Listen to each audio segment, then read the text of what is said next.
Even though Henry Winkler's parents fled Nazi Germany, they called him dumb dog. His childhood was shameful. Hellish school. His arithmetic and reading skills were poor. Then Hollywood. He struggled on his magnificent motorcycle. His caste relationships were not as indicated. He was eternally altered by TV executives' strange decisions. The actual Henry Winkler story would break millions' hearts. Born in Manhattan on October 30, 1945, Henry Winkler. In 1939, his parents left Nazi Germany in time. Everything was left. His uncle died. He died in the Holocaust after being delayed. Tragic events stayed with the family. Henry's boyhood was shadowed by it. In New York, his father re-established their lumber business. Mother also worked there. They believed money and education provided protection. Their plan didn't match Henry. School confused him. Nothing worked despite his efforts. Grades were low. His parents didn't comprehend. His failure earned him the nickname Dumb Dog. They took away his TV, prohibited him from going out, and disciplined him repeatedly. His work ethic was good. His problem was inexplicable. Not even his abode was tranquil. Parents battled often. They had loud fights at home. Henry was little and felt he could never do anything right. He was ashamed by high school. He considered himself foolish. No one knew his dyslexia. Not a good reader. Not a speller. Math sucked. Teachers sent him to corner. His stuttering amused classmates. Never told anyone how much it hurt.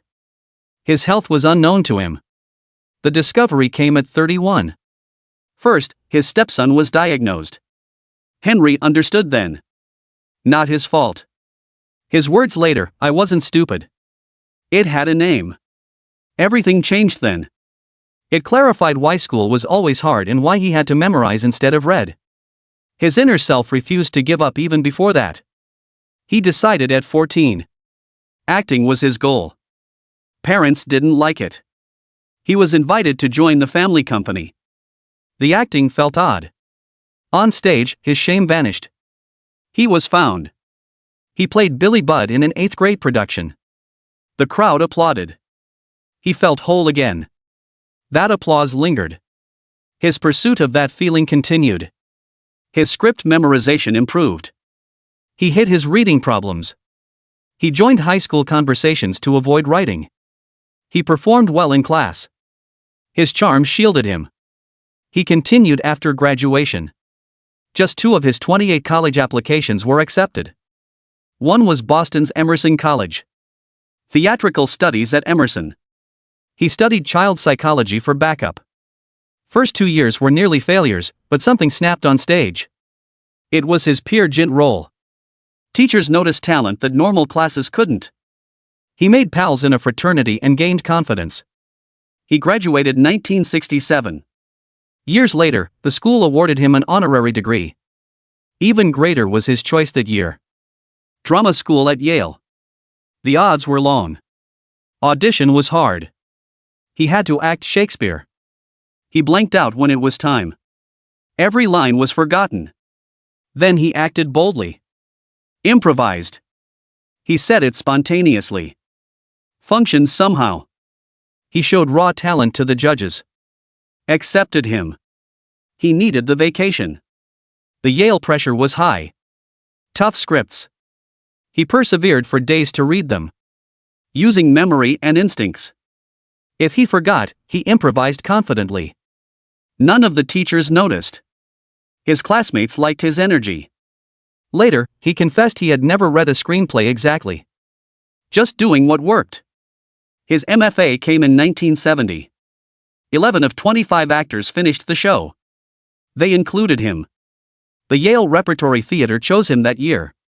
That chance went to 3 students. His weekly wage was $173. The shows demanded much. Brecht, Shakespeare, modern, experimental plays. He played all. His effort was continuous. It was ideal for training. Dyslexia remained hidden. His preparation was the hardest. What others read in hours, he memorized in days. His scripts failed, so he made up. He excelled so well no one noticed. After performing in Neil Simon's plays, he requested the script months early. So he coped. In October 1971, Henry Winkler thought he had his big break. After a consistent stint at Yale Repertory Theater earning $173 a week, he was cast in Moonchildren at the Arena Stage in Washington, D.C. The dream became a nightmare. His director, Alan Schneider, fired him after 3 weeks of rehearsals. The cause was deep. Winkler never meant to stay. He was used until the director's intended actor became available. Winkler gasped. He subsequently said his head had turned to cream cheese, and the director's remarks seemed distant. He cried as he drove back to New York City with his snow tires in his automobile. Lost a job wasn't the only reason for that lonely ride home. It was about doubting. He debated whether he was good enough. He may never act again. However, Winkler refused to quit. He planned in New York. Commercials might make ends meet if real theater doesn't. Between 1971 and 1973, he got 30 ads. Not glamorous. But it provided constant pay, which every actor needed. He joined the Manhattan Theater Club and performed for free with that cushion. Money didn't matter anymore. Improving, remaining in the game, and proving himself were the goals. In addition, he joined off-the-wall New York Improv. The decision was wise. He was released by ads. Theater established him, and improv challenged him like texts never could. It kept him expanding in all directions. Broadway was his next shot. On Broadway, Winkler debuted in 42 Seconds from Broadway on March 11, 1973. Most actors would remember that moment. It was memorable for the wrong reason. Same night show opening and closing. One show. Years of hope, labor, and dreams. Winkler promised himself something that night after just 24 hours. One day, he'd fix that. His story wouldn't be ruined by a one-night disaster. He entered film that year. He appeared in the gritty 1950s Brooklyn greaser story The Lords of Flatbush. Sylvester Stallone, then unknown, co-starred with Winkler as Bucci Weinstein. He gained screen experience in the low-budget film. During this period, he played Manny in Crazy Joe. They were important despite not being Hollywood blockbusters. They redirected him. His undiagnosed dyslexia made auditions difficult, especially cold readings. He developed a workaround. His unique style of interpreting scripts and displaying emotion. He kept getting jobs because others could see his natural potential, hidden behind silent nervousness, yet unmistakable. Summer brought an unexpected event. He was pushed to Hollywood by his agent. He didn't think it was for him. He dreamed of being a stage-based New York actor. Later, he agreed to try Los Angeles for a month as a trial. He took his friend Perry King on the trip using commercial money. LA received them on September 18, 1973. Everything changed in 5 days. On Mary Tyler Moore, Winkler guest starred. Despite its small size, it aired on a national hit show. The door opened then. Then auditions. Interest rose. Hollywood felt closer suddenly. The awkward dinner guest part led to a second audition. Another audition was for Pleasant Days. The section was 6 lines. He didn't suit the creators. Tall, blonde heartthrob was desired. No, Winkler was 5 feet 6 inches, dark-haired, and nothing like that.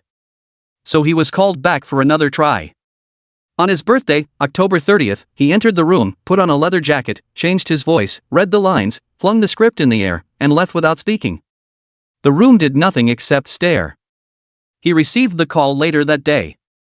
It was his job. His request was one. His goal wasn't to play cool. He wanted to demonstrate this character's humanity. His aggressive audition got him the job and changed television history. On January 1974's Happy Days, Winkler's Fonzie was supposed to be a sidekick. The screenplay instructed him to stand in front of a mirror and comb his hair like every 1950s greaser in the first episode. Winkler considered that too clear. He raised the comb, glanced in the mirror, nodded like a king, then put it aside when the cameras rolled. He communicated clearly. No hairstyle was needed for Fonzie. Already perfect. Despite producers' resistance, Winkler persisted. That little move defined Fonzie's charm. Confident, quiet, and effortlessly cool. An instinctive decision made the character a star. His jacket kept that cool image from taking off. The network worried Fonzie would seem like a criminal in leather. Winkler wore cloth coats for the first season, including a garish green one. Series director Gary Marshall had an idea. He convinced ABC that Fonzie could wear leather if he was near his motorcycle for safety. Marshall put Fonzie's motorcycle in almost every scene. Though incoherent, it worked. Season 2 saw the leather jacket become permanent. Winkler donated one to the Smithsonian in 1980, where it remains a famous component of American pop culture. That motorcycle had a secret. Henry Winkler couldn't even start riding. His fear of motorcycles was real. Only once did he ride uphill. 17 seconds, nothing else. The crew requested him to relocate the bike a few feet on stage. He couldn't distinguish the controls due to dyslexia. He accelerated without finding the brake and rocketed forward. Cameraman dove away. The bike and he tumbled under a vehicle. Instead of checking on him, the producers ran over to check on the rental bike. They then devised a trick. The motorcycle was towed like a baby in a wagon on a wooden board with rubber wheels. Ironically, the bike was previously famous. It was Steve McQueen's from The Great Escape. Back in January 1974, when Happy Days began, Fonzie was never meant to star. The pilot has 6 lines. Richie Cunningham, Ron Howard, was intended to be the attraction. However, December of that year changed everything. Christmas episode starred Fonzie, and the audience went wild. On a press trip, about 20,000 shouting fans flocked to a Dallas department store to see Winkler. Ratings soared. ABC saw numbers. The show was reshaped around Fonzie. Renaming it Fonzie's Happy Days was considered. Season 3 saw him lead. The network handed the cast matching wallets for Christmas. Her VCR cost hundreds. Ron Howard later believed his show was undermined. Fonzie grew. Leather jacket given to Smithsonian. All homes repeated his catchphrases, "I," and "sit on it." In 1999, TV Guide named him the 4th greatest TV character. Winkler was a national celebrity when Happy Days ended in 1984. His phone stopped ringing once the cameras stopped rolling. For nearly 10 years, no one hired him. He was only the Fonz. Directors saw only the leather jacket, catchphrases, and cool guy persona. Henry said it produced severely agonizing psychic torment. Despite a loving family and a roof, he felt lost. He turned down the Greek lead to avoid typecasting. Nothing mattered. Every audition room had only Fonzie. He was broken. But Henry persisted. He turned instead. During good times, he secretly founded Fair Dinkum Productions. He signed with a major studio in 1987. Not just acting anymore. He made genuine things. MacGyver was a smash and earned a Genesis Award in 1991. He brought Sightings, a sure thing, to life, so strange. Behind the camera, his name reappeared in the credits. This kept him in the game. He became a director next. His 1988 film Memories of Me starring Billy Crystal was poignant. He directed Burt Reynolds in Cop and a Half 5 years later. Though not a blockbuster, Ron Howard's company made it. That's Ron Howard, his Happy Days friend. Henry slowly proved himself sans the Fonz. There was also an unexpected event. Winner of Emmy. It wasn't acting. A 1984 CBS School Break special featuring Scott Baio was directed and produced. It addressed important teen themes and won a Daytime Emmy for Superior Children's Program. Lifeline. Although Hollywood rejected him as an actor, they were discreetly acknowledging his abilities. Keep working in children's programming and win more prizes. They didn't mind Fonzie. People knew he could tell stories.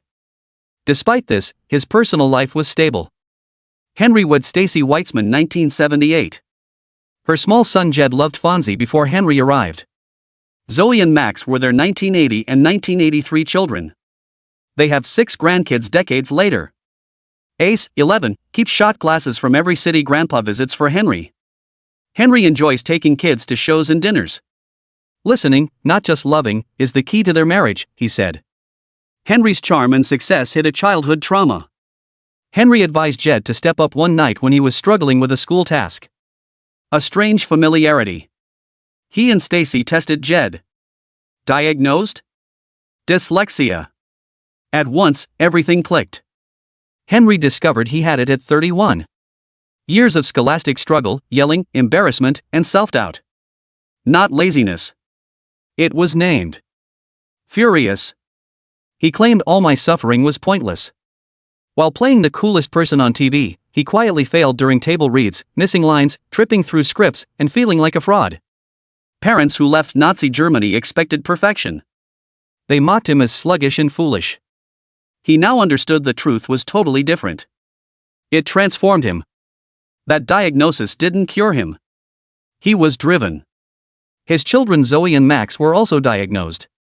He voiced dyslexia awareness loudly and proudly to ensure no child went through what he did. And then he continued. Steven Spielberg, Kate Capshaw, Henry, and Stacy founded the Children's Action Network in 1990. They try to get kids vaccinated and adopted. More than 200,000 children were vaccinated by them. Their efforts won the Norma Zarki Humanitarian Award. Henry went beyond Hollywood. Made it serve a greater purpose. Adam Sandler followed. On Saturday Night Live on December 3, 1994, Sandler sang the Hanukkah song and acknowledged Fonzie as one-quarter Jewish. Everything changed with that joke. Henry thanked Sandler via phone. The call became a friendship. That friendship saved her. After 4 years, it rescued his career. Sandler was shooting The Waterboy in 1998 when calamity happened. His coach Klein actor bailed last minute. At 11:30 p.m., Sandler panicked and called Winkler. He requested a favor from Henry. Without hesitation, Winkler shaved, drove to set, and waited in makeup till 3:30 a.m. Its nocturnal run was a box office hit. On a $20 million budget, The Waterboy grossed $190 million worldwide. It was crazy. Winkler later joked that Sandler gave his adult co-stars Maseratis but got him a biscuit. The true gift was something else. Came back. That role led to many for Sandler. He was in Little Nicky, Click, You Don't Mess with the Zohan, and Sandy Wexler. It wasn't all comedy. After finding space to perform, Winkler had new opportunities. In 2003, Arrested Development brought him new attention.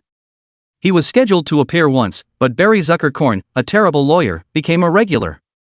Winkler ran 32 episodes over 5 years. Smart inside gags filled the show. Barry jumps over a shark on a pier, mimicking the Fonzie encounter that coined the term jumping the shark. Like Happy Days, Scott Bio replaced Barry. Bio stated, "I've replaced Barry before." Many liked it. Winkler showed his drama chops while returning to comedy. He played the somber, emotional Dr. Henry Olsen on The Practice from 1999 to 2000. He received his first Emmy nomination in over 20 years. It came when he was trying to escape Fonzie's shadow. Worked.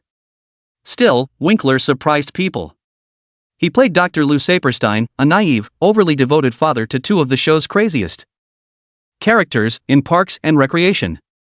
He promoted Mona Lisa's chaos and Jean Ralphio's chaos. He responded immediately as Mona Lisa shouted, "I have never done wrong. I adore you and know this." He messed up parenting. It made wonderful humor. Because of a lie his kids told him, he tried to harm Tom Haverford's business. And in the conclusion, he helped them fabricate a death to open a Tajikistan casino. The only crazy support Winkler could make real and entertaining was that something else was happening behind the camera. A minor deal to write 2 children's books was signed in 2003. Both books became franchises. About a dyslexic kid named Hank Zipser, 17 books were published. Here's Hank appeared with 12 more. Ghost Buddies, Alien Superstar, and Detective Duck followed. A total of 38 books. BBC made Hank Zipser a show, and Winkler portrayed Mr. Rock. Based on a childhood assistant. Holiday special aired in 2016. HBO Max started streaming it all in 2022. Many dyslexic kids discovered his stories. Then Barry. Bill Hader requested Winkler's audition from HBO in 2016. Winkler heard. Prepared with his son Max. Jean Cousineau was cast as a cynic. Winkler gave the role heart. Jean became more human, selfish but soulful. His first Emmy came in 2018 for that performance. His wait was 43 years. Speaking on stage, he continued, "I wrote this 43 years ago." Audience stood. He continued, "If you stay at the table long enough, the chips arrive." And tonight, I cleared the table. He made every second of his 19-second speech count. Pandemic delayed Barry's third season. Production stopped in March 2020. 2 years to restart. Winkler was in his mid-70s and following COVID standards when filming resumed in 2022. Fewer set members, continual testing, no audience. And it was worth it. Season 3 was well reviewed. Winkler continued to impress with her dark comedy and emotion. Next came awards. 2 critics' choices. For Emmy, for SAG, 3 Golden Globe nominations. His complex sadness, guilt, and growth made Gene one of TV's most memorable characters. Winkler experienced something remarkable in September 2011. He received an OBE from Queen Elizabeth II. Most Americans don't get that. Winkler didn't win for acting. He won for aiding UK dyslexic and learning disabled children. This visit was ongoing. He worked in British schools for years. He was the My Way campaign ambassador, which illustrated how kids learn differently. Government supported it. And coordinated by First News, a children's newspaper. Knowing the difficulty, Winkler was strongly moved by this cause. He was 31 when diagnosed with dyslexia.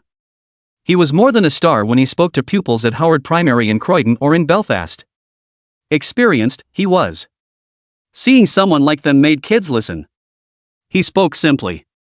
You're fine. Your learning differs. A message from experience left a mark. There was more to the OBE than celebrity. He affected and changed lives. His personal life reflects empathy. Growing up, Winkler felt misunderstood. Because his dyslexia went unnoticed for years, his parents treated him differently. So he changed things as a father.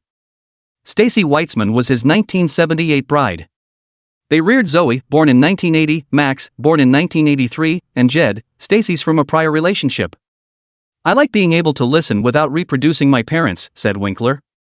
His treatment of his grandchildren reflects this. He now has 6. A 7th is on the way for India: Ace, Lulu, Jules, Gus, and Francis Joan. Winkler doesn't simply take Ace to McDonald's at request. He asks Ace's mother, Zoe, whether it's okay. He respects her parenting. Winkler remembered a Max anecdote. Music accompanied Max's homework. Henry first didn't grasp it. Perhaps the music wasn't a distraction, he thought. It may have helped Max tune out the world. That transformed his learning outlook. Just like him, his kids focused differently. Zoe also struggled. The last in her class to read. She teaches preschool in Santa Monica now. That fight became powerful for her. Love extends beyond grades and roles for Winkler. His granddaughter wears gowns and likes Barbies. Some may scoff. Not Winkler. You go on the boat and paddle down that river, he says, smiling. It's easy for him. Every youngster deserves unconditional love.